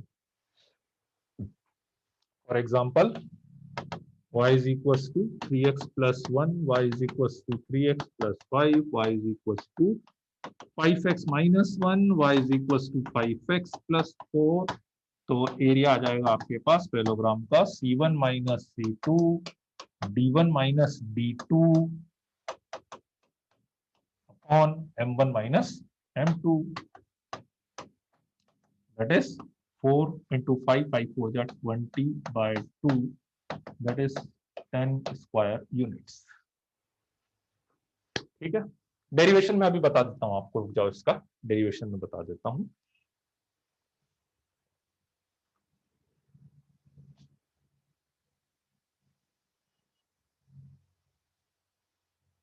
एक ही इक्वेशन क्या आई लाइन की, दो आनी, दो ही तो आई है श्रेजन, दो ही तो आई है इक्वेशन, भूल गए? अरे श्रेजन, देखा नहीं आपने, दो ही तो इक्वेशन लिखी है ना बेटा, हाँ चले गए, एक इक्वेशन ये रही, एक इक्वेशन ये रही, दो इक्वेशन लिखी तो है।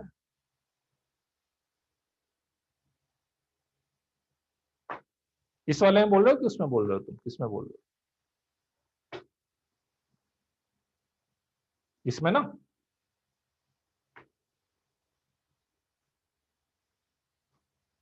हाँ तो ये अच्छा आपने दो इक्वेशन लिखी तो मैंने, वो तो दोनों में दो दो केस लिए ना, इसमें भी मैंने दो स्लोप निकाले हैं, एक एम ये निकाला, एक एम ये निकाला, इसमें भी अपन ने दो इक्वेशन आई है थे संडे।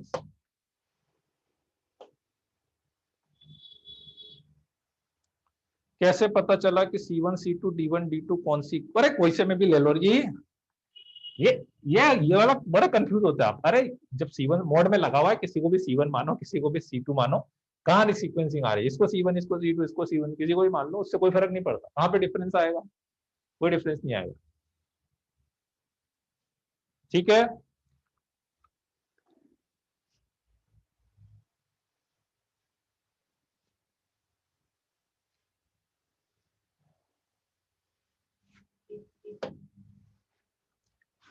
सेकंड एक और फॉर्मूला है अपने पास एरिया ऑफ पैरेललोग्राम का। लेट्स से ये आपके पास पैरेललोग्राम है, ठीक है। तो area is equal to P1 P2,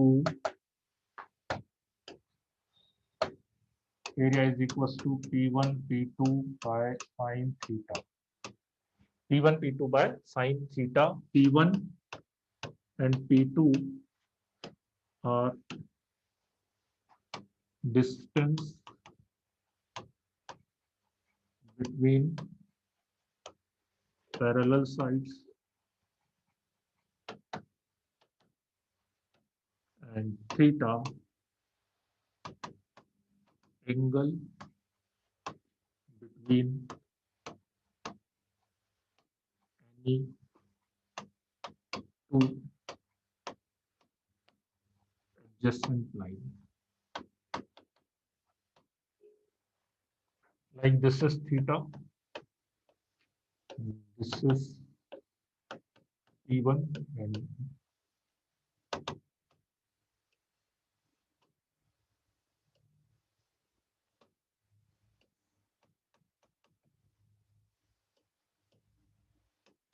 this is P2.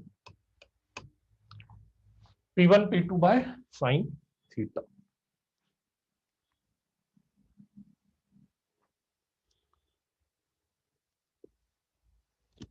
Points दिए हो तो पॉइंट दिए हो तो ट्राइंगल से हो जाएगा ना। यदि पॉइंट दिए हो तो फिर दो ट्राइंगल बना के हो जाएगा। वो तो पॉइंट दिए होते तो बहुत आसान है। देखो कोई बोल रहा है कि क्वाड्रिलेटरल में पैरेललोग्राम में यदि आपको चारों पॉइंट दिए हुए हो तब तो और आसान है। चारों पॉइंट दिए हो ना तो कोई भी एक ट्राइंगल का एरिया निकाल लो, उसका डबल कर देना, उसमें तो कोई दिक्कत ही नहीं है अपने पास, क्योंकि दोनों ट्राइंगल सेम होंगे तो किसी भी एक ट्राइंगल का निकाल के दूसरे का डबल कर देना, वो तो और इजी। ठीक है, देखो इसका अपन डेरिवेशन देखते हैं कि ये कैसे लिखा अपन ने, P1 P2 by sine theta. ठीक है, डिस्टेंस परपेंडिकुलर, हाँ डिस्टेंस तो परपेंडिकुलर ही होगी। दो पैरेलल लाइन के बीच की डिस्टेंस की बात करोगे, दो पैरेलल लाइन के बीच की डिस्टेंस, हाँ तो वो परपेंडिकुलर ही होगी। बाय डिफॉल्ट कुछ भी नहीं बोले ना अपन, तो वो परपेंडिकुलर डिस्टेंस ही होगी, है ना। तो कुछ नहीं, बहुत सिंपल सा कैलकुलेशन है। देखो बहुत बेसिक सी कैलकुलेशन करिए, कुछ नहीं करिए अपन ने उसमें। मान लो ये आपके पास पैरेललोग्राम था, ठीक है। तो लेट्स से एक डिस्टेंस तो मैं ये मान लेता हूँ, मान सकता हूँ ना। लेट्स से P1 मान लेता हूँ, इसको थीटा मान लेते हैं, है ना। और एक डिस्टेंस मैं इधर से इस पे परपेंडिकुलर डालता हूँ, तो एक डिस्टेंस ये मान लेते हैं, मान सकते हैं। बोलो कोई दिक्कत है किसी को? भाई एक डिस्टेंस ये हो गई, एक यहाँ से इस पे परपेंडिकुलर डाल दिया। भाई कोई भी दो पैरेलल लाइन के बीच की डिस्टेंस निकालनी है तो कोई भी एक पॉइंट लेके दूसरे पे परपेंडिकुलर डाल दो, ठीक है।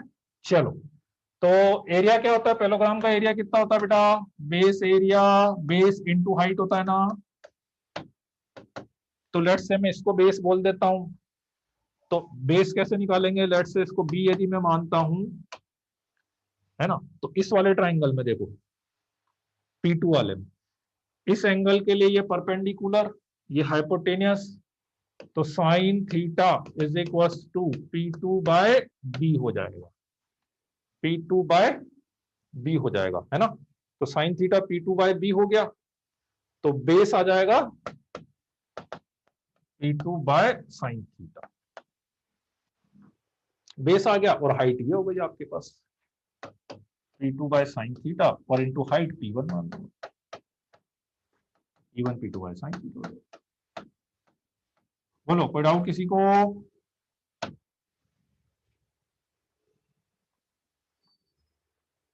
Half into base into height क्यों नहीं करते?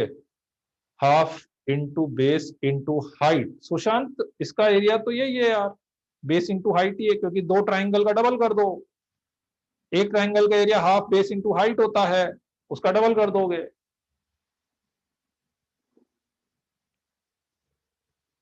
हाँ हाफ तो ट्राइंगल का होता है, कोई भी ले लो उससे फर्क नहीं पड़ेगा।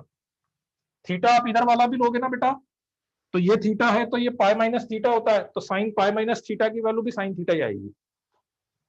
नहीं, ये लोगे तो पाई माइनस थीटा होगा, तो उसकी वैल्यू भी साइन पाई माइनस थीटा ही आएगी। लास्ट फॉर्मूला में सेम एम वाले ऑपोजिट साइड, हाँ सेम एम वाले ऑपोजिट साइड होंगे ना, इसमें ये जो दोनों m1 है तो ये दोनों का स्लोप सेम है, तो ये पैरेलल, मतलब सीधे सीधे ये दो पैरेलल और ये दोनों पैरेलल,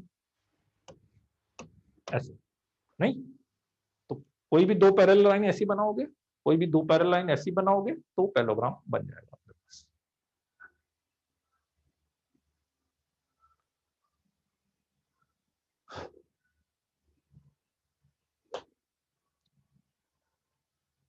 ठीक है। अरे अभी तो बहुत बचा है पीयूष, प्रियांश रावत, अभी तो बहुत बचा है स्ट्रेट लाइन में, आराम से, अभी तो आधा हुआ है अपना स्ट्रेट लाइन, अभी ऐसा मान लो आधा हुआ है अभी तो।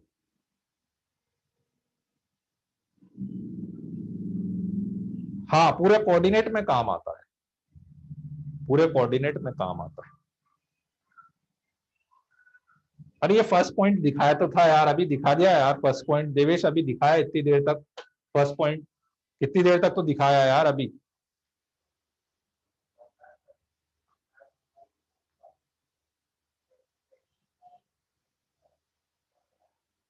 चलो चलो, एक मिनट पहले मैं इसको पूरा कर लूं, है ना, ये आ गया अपने पास। द नेक्स्ट एक चीज मुझे और बतानी है, ताकि अभी है अपने पास कितने 5 मिनट है, हाँ चलो वो हो जाएगा। छोटा सा पॉइंट है पहले मैं वो बता देता हूँ, position of points with respect to line.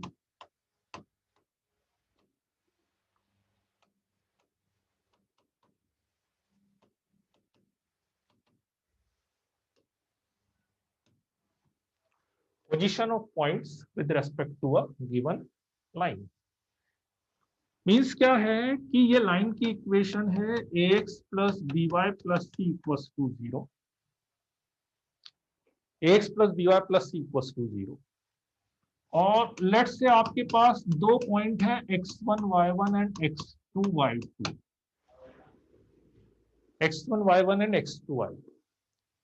आपको बस इतना सा बताना है कि ये दोनों पॉइंट लाइन के सेम साइड पर है या ऑपोजिट साइड, सेम साइड पर है या ऑपोजिट साइड।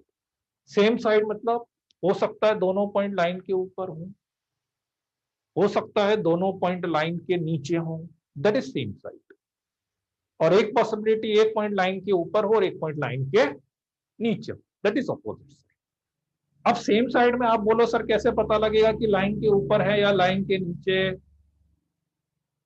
तो ऊपर या नीचे से अपने को कोई डिफरेंस नहीं है, क्योंकि आप यदि एक्स वाई प्लेन पे जैसे लाइन बनाओगे भी सही, तो आप इसमें कैसे डिफाइन करोगे ऊपर या नीचे, मतलब ये ऊपर या नीचे ऐसे बोल सकते हो, पर वो स्पेसिफाइड नहीं करना, अपने को बस इतना सा चेक करना है कि सेम साइड पर है या ऑपोजिट साइड पर। ठीक, मान लेता हूं कि यदि पॉइंट ऑपोजिट साइड पर होते,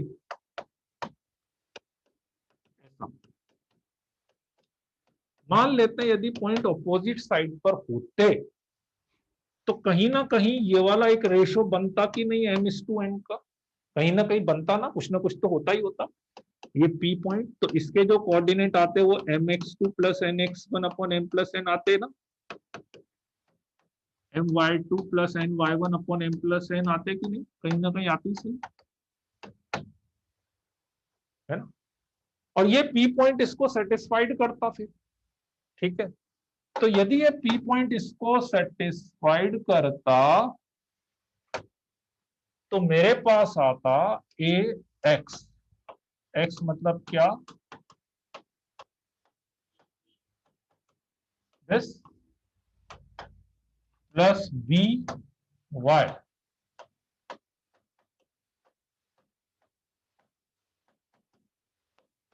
plus C equals to C, ऐसा ही आता ना, ठीक है। m प्लस एन को मैं इधर ले जाता हूं और m प्लस एन को यदि मैं इधर ले जाता हूं mx2 plus nx1 plus bmy2 plus ny1 plus c into m plus n equals to 0। तो m आएगा ax2 plus by2 plus c plus n आएगा ax1 by1 plus c equals to 0। इसको उधर ले जाते हैं तो मेरे पास m बाय n की वैल्यू आ जाएगी minus of ax1 plus by1 plus c upon ax2 plus by2 plus c। ठीक है, ये वैल्यू आ जाएगी। और ये जो डायग्राम बनाया है इससे मुझे साफ साफ दिख रहा है कि यदि ये दोनों पॉइंट ऑपोजिट साइड पर होते, ये दोनों पॉइंट यदि ऑपोजिट साइड पर होते तो ये जो m बाय n का रेशो आता वो इंटरनल डिवीजन का आता, मतलब दैट शुड बी पॉजिटिव, वो रेशो पॉजिटिव आना चाहिए। ठीक, तो माइनस को उधर ले जाएंगे तो इनइक्वालिटी का साइन चेंज हो जाएगा। तो means ax1 plus by1 plus c upon ax2 by2 plus c less than 0। Minus को उधर ले जाएंगे तो इसका मतलब अभी अपन ने जो डायग्राम बनाया था उसके लिए कंडीशन ये बनी, मतलब जब पॉइंट्स ऑपोजिट साइड पर हो तो ये एक्सप्रेशन और ये एक्सप्रेशन ऑपोजिट साइन का आना चाहिए। तो if x1 y1 and x2 y2 are opposite side of a line ax plus by plus c is equals to 0, then ax1 plus by1 plus c and ax2 plus by2 plus c are of opposite sign।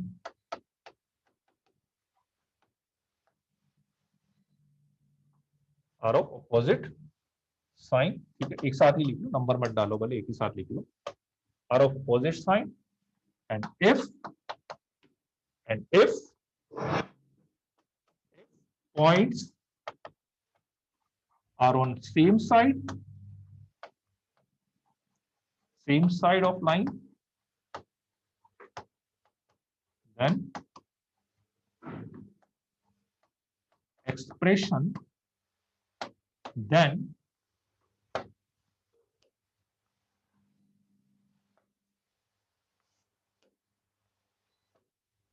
ax1 plus by1 plus c and ax2 plus by2 plus c are of same sign। अब मैं एक example से बता देता हूं।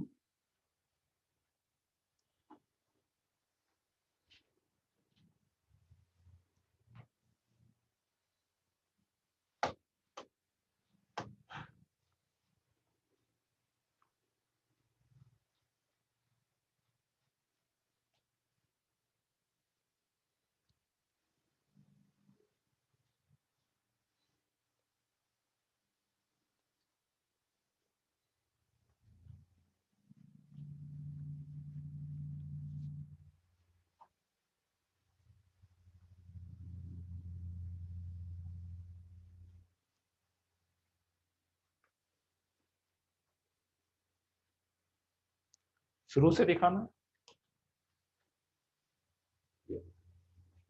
ठीक है। देखो मैंने क्या करा है, सिंपली मैंने मान लिया कि पॉइंट मान लो ऑपोजिट साइड पर होते, पॉइंट यदि ऑपोजिट साइड पर होते तो ये ऐसे जब मैं ज्वाइन करता तो ये वाला जो पॉइंट का रेशो जो आता वो इंटरनल डिवीजन वाला आता ना। और यही यदि पॉइंट सेम साइड पर होते, मान लो आप बोलो कि सेम साइड पर होते तो फिर यदि ये जो ए बी का इस पी के साथ जो रेशो बनता वो एक्सटर्नल डिवीजन का बनता। बस इस कंसेप्ट को यूज करा है मैंने। मान लिया कोई रेशो बन रहा होगा m/n का, सेक्शन फॉर्मूला लगा के इसके कोऑर्डिनेट्स आ गए, इसको इसमें सेटिस्फाइड करा दिया, ठीक है। बस ये कंडीशन लगा दी कि भाई यदि पॉइंट्स ऑपोजिट साइड पर हैं तो जो m/n का रेशो आना चाहिए वो पॉजिटिव आना चाहिए, तो इसको ग्रेटर देन 0 कर दिया, ठीक है। हाँ चलो ठीक है, एग्जाम्पल नेक्स्ट क्लास में करा देंगे, एग्जाम्पल नेक्स्ट क्लास में करा देंगे, ठीक है। चलो जी,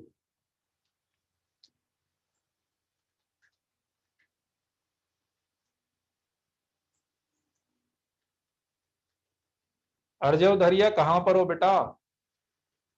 11:20 तक होती है क्लास, 11:24 हो गए हैं। अर्जव कह रहा है अभी 10 मिनट बाकी हैं, कोई दिक्कत नहीं है।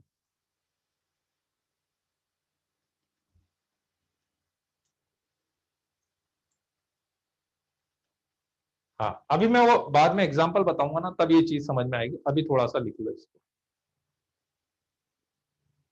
ठीक है। चलो ओके, बाय बाय।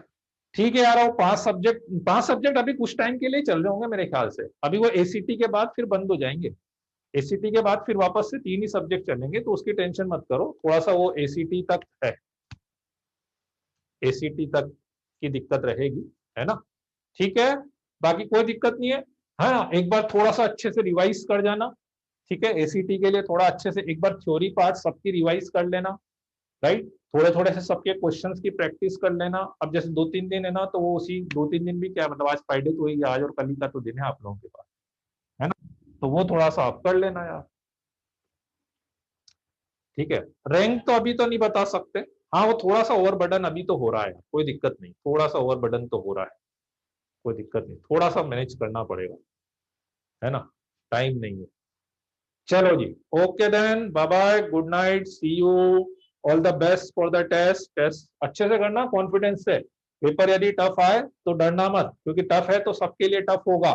जो सिलेक्टेड क्वेश्चन है उनको टारगेट करना, सिलेक्टेड क्वेश्चन को टारगेट करना। एसीटी है ना, थोड़ा सा टफ आएगा बच्चों में, थोड़ा सा हिंट देता हूं आपको, थोड़ा सा टफ आ सकता है, तो सिलेक्टेड क्वेश्चन को टारगेट करना। जो इजी क्वेश्चन है पहले उसको 100% सही करने की कोशिश कर लेना, है ना, उसके बाद फिर आप थोड़े से टफ क्वेश्चन पे जाना, ठीक है। और एक्यूरेसी रखना, जो क्वेश्चन करो उसको कोशिश करना अच्छे से करने की कोशिश कर लेना उसको, ठीक है ना, राइट। चलो बाकी सारी चीजें इंस्ट्रक्शन पेपर में मिलेंगे आपको, ठीक है ना। चलो all the best, okay, bye bye, good night, see you.